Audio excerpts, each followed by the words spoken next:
Hello viewers, অচিন্ততার free coaching চ্যানেলে তোমাদের সকলকে স্বাগত জানাই।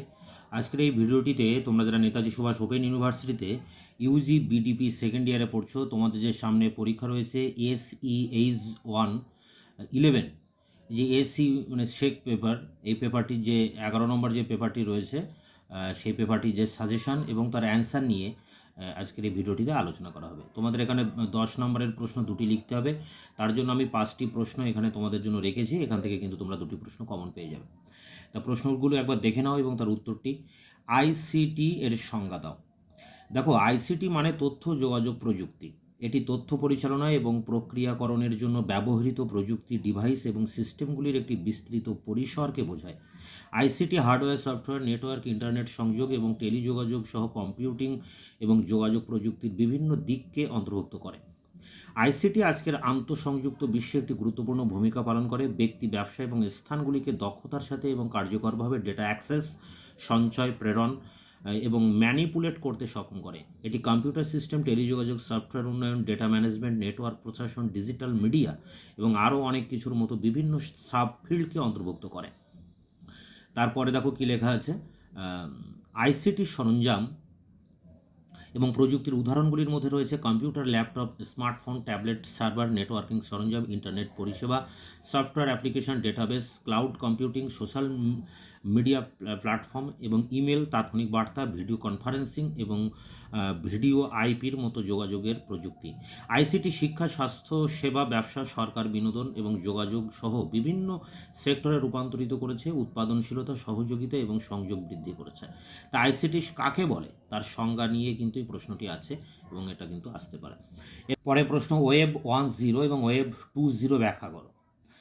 মানে উত্তরে বলা হচ্ছে ওয়েব 1.0 এবং ওয়েব 2.0 ওয়ার্ল্ড ওয়াইড ওয়েবের বিভিন্ন পর্যায় বা প্রজন্মকে বর্ণনা করতে ব্যবহৃত শব্দ। ওয়েব 1.0 যা শুধু পঠনযোগ্য ওয়েব এবং স্ট্যাটিক ওয়েব নামেও পরিচিত, মূলত 1990-এর দশকে ওয়ার্ল্ড ওয়াইড ওয়েবের প্রাথমিক স্তরকে বোঝায়। এই পর্যায়ে ওয়েবসাইটগুলি প্রধানত স্থির ছিল এবং সীমিত অ্যাক্টিভিটিস প্রদান করেছিল। ওয়েব 1.0 প্রাথমিকভাবে ওয়েবসাইট থেকে ব্যবহারকারীদের কাছে তথ্য প্রচারের উপর দৃষ্টি নিবদ্ধ করেছিল। ওয়েব 1.0 এর মূল বৈশিষ্ট্যগুলির মধ্যে রয়েছে স্থির বিষয়বস্তু এবং ওয়ান ওয়ে কমিউনিকেশন। স্থির বিষয়বস্তু ওয়েবসাইটগুলি প্রধানত স্থির HTML পৃষ্ঠাগুলির সমন্বয়ে গঠিত ছিল, যা ঘন ঘন পরিবর্তন হয় না। One way communication. ওয়েব 1.0 এ যোগাযোগ বেশিরভাগই ছিল একমুখী। ওয়েবসাইটের মালিকানার বিষয়বস্তু তৈরি এবং প্রকাশ করে যখন ব্যবহারকারীরা নিষ্ক্রিয়ভাবে এটি ব্যবহার করে। গয়ে দেখো, সীমিত ব্যবহারকারীর অংশগ্রহণ, প্রতিক্রিয়া এবং ব্যবহারকারী উৎপাদিত সামগ্রীর সীমিত সুযোগ সহ ব্যবহারকারীর মিথস্ক্রিয়া এবং অবদান ন্যূনতম ছিল। ঘয়ে লিখবে সোশ্যাল মিডিয়ার অভাব। ওয়েব 1.0 যুগে সোশ্যাল মিডিয়া প্ল্যাটফর্ম এবং ব্যবহারকারী চালিত সামগ্রী ভাগ করে নেওয়া অনুপস্থিত ছিল। ওমাতে আছে তথ্য পুনরুদ্ধারের উপর জোর দেওয়া। ওয়েব 1.0 একটি ডিজিটাল লাইব্রেরি যা সংগ্রহস্থলের মতো একটি স্ট্যাটিক পদ্ধতিতে তথ্য এবং সংস্থান প্রদানের উপর দৃষ্টি নিবদ্ধ করে। এবার 2 নম্বর পয়েন্ট যেটা রয়েছে মেন, ওয়েব 2.0। ওয়েব 2.0 প্রায় পড়ালেখা ওয়েব এবং ইন্টারেক্টিভ ওয়েব হিসেবে উল্লেখ করা হয়। 2000-এর দশকের গোড়ার দিকে আবির্ভূত হয় এবং আরও ইন্টারেক্টিভ এবং অংশগ্রহণমূলক অনলাইন অভিজ্ঞতার দিকে একটি পরিবর্তনের প্রতিনিধিত্ব করে। ওয়েব 2.0 গতিশীল এবং সহযোগী বৈশিষ্ট্যের একটি পরিসর চালু করেছে, যা ব্যবহারকারীদের অবদান রাখতে, ভাগ করতে এবং সামগ্রীর সাথে ইন্টারঅ্যাক্ট করতে সক্ষম করে। ওয়েব 2.0-র মূল বৈশিষ্ট্যগুলির মধ্যে রয়েছে ব্যবহারকারী উৎপাদিত সামগ্রী। ওয়েব 2.0 প্ল্যাটফর্মগুলি ব্যবহারকারীদের সামগ্রী তৈরি এবং ভাগ করতে উৎসাহিত করে, যার ফলে ব্লগ, সোশ্যাল মিডিয়া, উইকি এবং অন্যান্য সহযোগী প্ল্যাটফর্মের উত্থান ঘটে।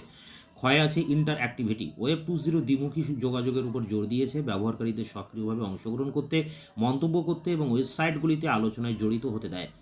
গয়ে দেখো social networking. Web 2.0 Facebook, Twitter এবং লিঙ্কডইন এর মতো সামাজিক নেটওয়ার্কিং প্ল্যাটফর্ম চালু করেছে, যা ব্যবহারকারীদের অনলাইনে সংযোগ করতে, আপডেটগুলি ভাগ করতে এবং অন্যান্যদের সাথে যোগাযোগ করতে সক্ষম করে। Rich multimedia.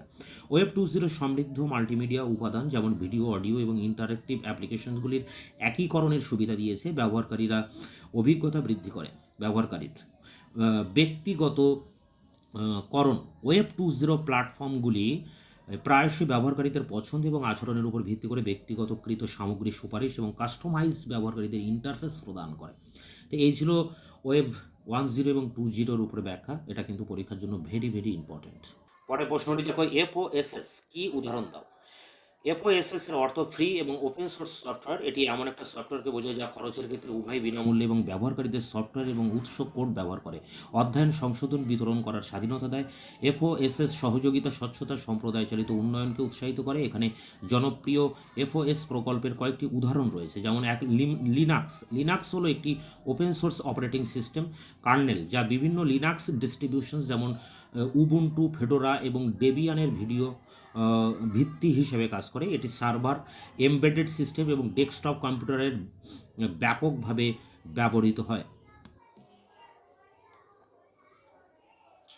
পরে দেখো অ্যাপেস টিটিপি সার্ভার। অ্যাপেস হলো একটি বহুল ব্যবহৃত open source web server software যা ইন্টারনেটে ওয়েবসাইটগুলির একটি উল্লেখযোগ্য অংশকে ক্ষমতা দেয়। এটি তার স্থিতিশীলতা, নিরাপত্তা এবং সম্প্রসারণযোগ্যতার জন্য পরিচিত। Mozilla Firefox. ফায়ারফক্স হলো একটি ওপেন সোর্স ওয়েব ব্রাউজার যা মজিলা ফাউন্ডেশন দ্বারা তৈরি করা হয়েছে। এটি বিভিন্ন বৈশিষ্ট্য, কাস্টমাইজেশন, বিকল্প এবং এক্সটেনশন সমর্থন করে। এটি মালিকানাধীন ব্রাউজারগুলির একটি জনপ্রিয় বিকল্প করে তোলে। লিবার অফিস। লিবার অফিস হলো একটি open source system productivity suite যা ওয়ার্ড প্রসেসিং, স্প্রেডশিট উপস্থাপন এবং আরও অনেক কিছুর জন্য অ্যাপ্লিকেশন সরবরাহ করে। এটি জনপ্রিয় নথি বিন্যাসের সাথে সামঞ্জস্য পূর্ণতা প্রদান করে এবং মালিকানা অফিস সফটওয়্যারের একটি বিনামূল্য প্রকল্প। ওয়ার্ডপ্রেস হলো একটি open source content management system CMS যা ওয়েবসাইট এবং ব্লগ তৈরির জন্য ব্যবহৃত হয়।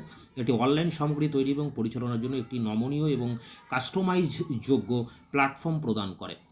তারপরে দেখো জিআইএমপি।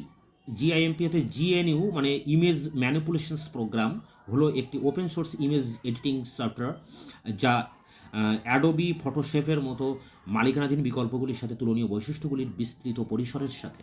পরে প্রশ্ন দেখো ওইআর এর বৈশিষ্ট্য উল্লেখ করো। ওইআর এর অর্থ হলো ওপেন এডুকেশনাল রিসোর্স, অবাধে অ্যাক্সেসযোগ্য এবং উন্মুক্তভাবে লাইসেন্সপ্রাপ্ত শিক্ষার উপকরণগুলিকে বোঝায় যা বিশ্বব্যাপী শিক্ষাবিদ এবং শিক্ষার্থীরা ব্যবহার, ভাগ এবং পরিবর্তন করতে পারে। ওইআর এর বৈশিষ্ট্যগুলির মধ্যে রয়েছে ওপেন লাইসেন্সিং। ওইআর উপকরণগুলির একটি উন্মুক্ত লাইসেন্সের অধীনে প্রকাশিত হয়, যেমন ক্রিয়েটিভ কমন লাইসেন্স যা ব্যবহারকারীদের আইনত অ্যাক্সেস, ব্যবহার মানিয়ে নেওয়া এবং সম্পদ পুনর্বন্টন করতে দেয়।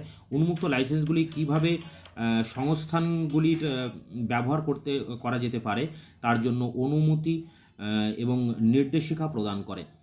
দুইয়ে দেখো অ্যাক্সেসিবিলিটি। ওইআর এর লক্ষ্য হলো সমস্ত শিক্ষার্থীদের ভৌগোলিক অবস্থান বা অর্থনৈতিক পটভূমি নির্বিশেষে শিক্ষাগত সম্পদের সমান অ্যাক্সেস প্রদান করা। শিক্ষার আর্থিক বাধা দূর করে উপকরণগুলি অনলাইনে অবাধে পাওয়া যায়। পরে দেখো পুনর্ব্যবহারযোগ্যতা এবং অভিযোজনযোগ্যতা। ওইআর উপকরণগুলিকে সহজে পরিবর্তিত করার জন্য ডিজাইন করা হয়েছে এবং বিভিন্ন শিক্ষার প্রেক্ষাপট, ভাষা এবং শিক্ষার পদ্ধতি অনুসারে কাস্টমাইজ করা হয়েছে। শিক্ষাবিদরা তাদের শিক্ষার্থীদের নির্দিষ্ট চাহিদা মেটাতে ওইআরকে মানিয়ে নিতে এবং রিমিক্স করতে পারেন, সম্পদের মূল্য এবং প্রাসঙ্গিকতা যোগ করতে পারেন। তারপরে দেখো রয়েছে সহযোগিতা এবং সহসৃষ্টি। ওইআর শিক্ষাবিদ এবং শিক্ষার্থীদের মধ্যে সহযোগিতা এবং ভাগাভাগিকে উৎসাহিত করে। এটি বিদদেরকে সম্পদের উন্নতিতে সহযোগিতা করতে, সম্প্রদায়ের বোধ এবং সম্মিলিত জ্ঞান তৈরি করতে সক্ষম করে। এবং শেষ পয়েন্টস দেখো গুণমান এবং বৈচিত্র্য। ওইআর পাঠ্যপুস্তক, লেকচার নোট, ভিডিও, ইন্টারঅ্যাক্টিভ সিমুলেশনস, মূল্যায়ন এবং আরও অনেক কিছু সহ শিক্ষাগত সম্পদের একটি বিস্তৃত পরিসরকে অন্তর্ভুক্ত করতে পারে। ওইআর সংগ্রহস্থলগুলি প্রায়শই বিভিন্ন উৎস থেকে সংস্থানগুলিকে বৈশিষ্ট্যযুক্ত করে যা বিভিন্ন দৃষ্টিকোণ এবং শেখার পদ্ধতির বিভিন্ন পরিসর প্রদান করে। তাই এই ছিল ওইআর এর বৈশিষ্ট্য। এটি কিন্তু পরীক্ষার জন্য ভেরি ভেরি ইম্পর্টেন্ট প্রশ্ন। পরের প্রশ্ন দেখো শিক্ষায় আইসিটি প্রয়োগের যে কোনো একটি পন্থা বর্ণনা করে। শিক্ষায় আইসিটি প্রয়োগ, এটা ভেরি ভেরি ইম্পর্টেন্ট, আসবেই বলা যায়। শিক্ষায় আইসিটি প্রয়োগের একটি পদ্ধতি ব্লেন্ডেড লার্নিং নামে পরিচিত। ব্লেন্ডেড লার্নিং বলতে বোঝায় একটি শিক্ষণ এবং শেখার পদ্ধতি যা আইসিটির দ্বারা সহজলভ্য অনলাইন শিক্ষা কার্যক্রমের সাথে প্রথাগত মুখোমুখি নির্দেশনাকে একত্রিত করে। এটি অফলাইন এবং অনলাইন উভয় শিক্ষার সেরা উপাদানগুলিকে একীভূত করে একটি হাইব্রিড শিক্ষার পরিবেশ তৈরি করে। এখানে ব্লেন্ডেড লার্নিং পদ্ধতির একটি বর্ণনা রয়েছে। একের আছে দেখো সামনাসামনি অনলাইন নির্দেশনার সংমিশ্রণ, যেখানে বলা হচ্ছে ব্লেন্ডেড লার্নিং অনলাইন শেখার ক্রিয়াকলাপগুলির সাথে ব্যক্তিগত শ্রেণীকক্ষের অধিবেশনগুলিকে একত্রিত করে। একটি মিশ্র শেখার মডেলে শিক্ষার্থীদের শারীরিক ক্লাসে যোগ দেয়, সেখানে তারা সরাসরি নির্দেশনা পায়, আলোচনায় জড়িত হয় এবং তাদের সহকর্মী ও শিক্ষকদের সাথে যোগাযোগ করে। একই সাথে তারা অনলাইনে রিসোর্স, ভার্চুয়াল অ্যাসাইনমেন্ট, মাল্টিমিডিয়া উপকরণ এবং ইন্টারঅ্যাক্টিভ ক্রিয়াকলাপগুলিকে শক্তিশালী করতে এবং শ্রেণীকক্ষের বাইরে তাদের শিক্ষাকে প্রসারিত করতে অ্যাক্সেস করতে পারে। পরে পয়েন্টস দেখো নমনীয়তা এবং ব্যক্তিগতকরণ। মিশ্রিত শিক্ষার সময় এবং সময় গতি এবং শেখার স্থানের ক্ষেত্রে নমনীয়তা প্রদান করে। অনলাইন উপাদানগুলি শিক্ষার্থীদের শেখার উপকরণগুলি অ্যাক্সেস করতে, অ্যাসাইনমেন্টগুলি সম্পূর্ণ করতে এবং তাদের নিজস্ব গতিতে এবং সময়ে তাদের সময়সূচি অনুসারে ক্রিয়াকলাপগুলিতে জড়িত হতে দেয়। এই ব্যক্তিগতকৃত পদ্ধতির স্বতন্ত্র শিক্ষার শৈলী এবং চাহিদা পূরণ করে। 3 নম্বর পয়েন্ট দেখো, বর্ধিত ইন্টারঅ্যাক্টিভ এবং এনগেজমেন্ট। মিশ্রিত লার্নিং ইন্টারঅ্যাক্টিভ এবং এনগেজমেন্ট বাড়াতে আইসিটি টুলস এবং অনলাইন প্ল্যাটফর্ম ব্যবহার করে। Online resource, multimedia presentation, interactive simulations, শিক্ষামূলক গেমগুলি শিক্ষার্থীদের আগ্রহ ক্যাপচার করতে পারে এবং সক্রিয় অংশগ্রহণে প্রচার করতে পারে। আলোচনা বোর্ড, সহযোগী প্রকল্প এবং অনলাইন মূল্যায়ন পিয়ার টু পিয়ার মিথস্ক্রিয়া, সহযোগিতা এবং জ্ঞান ভাগ করে নেওয়ার সুবিধা দেয়। এবং শেষ পয়েন্ট দেখো, বিভেদমূলক নির্দেশনা এবং তার প্রতিকার। মিশ্রিত শিক্ষা বিভিন্ন সংস্থান এবং শেখার সুযোগ প্রদানের মাধ্যমে বিভেদমূলক নির্দেশনাকে সহজ করে। শিক্ষার্থীরা সম্পূরক উপকরণ অ্যাক্সেস করতে পারে, বিষয়বস্তু পর্যালোচনা করতে পারে এবং অনলাইন মডিউলের মাধ্যমে অতিরিক্ত সহায়তা চাইতে পারে। এই পন্থা লক্ষ্যযুক্ত প্রতিকার এবং সমৃদ্ধির জন্য অনুমত হয়। শিক্ষার্থীরা বিভিন্ন চাহিদা ও ক্ষমতা পূরণ করে। শেষ পয়েন্টস, ডেটা চালিত মূল্যায়ন এবং তার অগ্রগতি ট্র্যাকিং। ব্লেন্ডেড লার্নিং অনলাইন মূল্যায়ন এবং ট্র্যাকিং সিস্টেমগুলিকে অন্তর্ভুক্ত করে, যা শিক্ষার্থীদের কর্মক্ষমতা এবং অগ্রগতির উপর ডেটা তৈরি করে। শিক্ষার্থীরা এই ডেটা ব্যবহার করে ছাত্রদের ব্যক্তিগত অগ্রগতি নিরীক্ষণ করতে, শক্তি এবং দুর্বলতার ক্ষেত্রগুলিকে চিহ্নিত করতে এবং লক্ষ্যযুক্ত হস্তক্ষেপ প্রদান করতে পারেন। ডেটা চালিত মূল্যায়ন নির্দেশনাকে ব্যক্তিগতকৃত করতে সাহায্য করে, শিক্ষাবিদদের নির্দেশনামূলক কৌশল হস্তক্ষেপের বিষয়ে সচেতন সিদ্ধান্ত নিতে সক্ষম করে। তো এখানে তোমাদের 5টি প্রশ্ন 10 নম্বরে দেওয়া হলো। এগুলো থেকে তোমরা কিন্তু 10 নম্বরে যে তোমাদের 2টি প্রশ্ন লিখতে হবে সেটি কিন্তু কমন পেয়ে যাবে। তোমাদের এরপর যে হিস্ট্রিতে তোমরা যারা অনার্স পড়ছো, তোমাদের যে 8 বা 8 নম্বর পেপারটি রয়েছে তার সাজেশন আমি খুব দ্রুত আমার চ্যানেলে দেবো। এবং তোমাদের আর বাকি পেপারগুলির, অনার্সের বাকি পেপারগুলির সাজেশন আমি আমার চ্যানেলে দিয়েছি, তোমরা পারলে সেখান থেকে দেখে নিতে পারো। আর 8 পেপারটির সাজেশন আমি খুব দ্রুত চ্যানেলে দেবো, তার জন্য তোমরা আমার চ্যানেলটিকে সাবস্ক্রাইব করবে এবং বন্ধুদের কাছে শেয়ার করবে।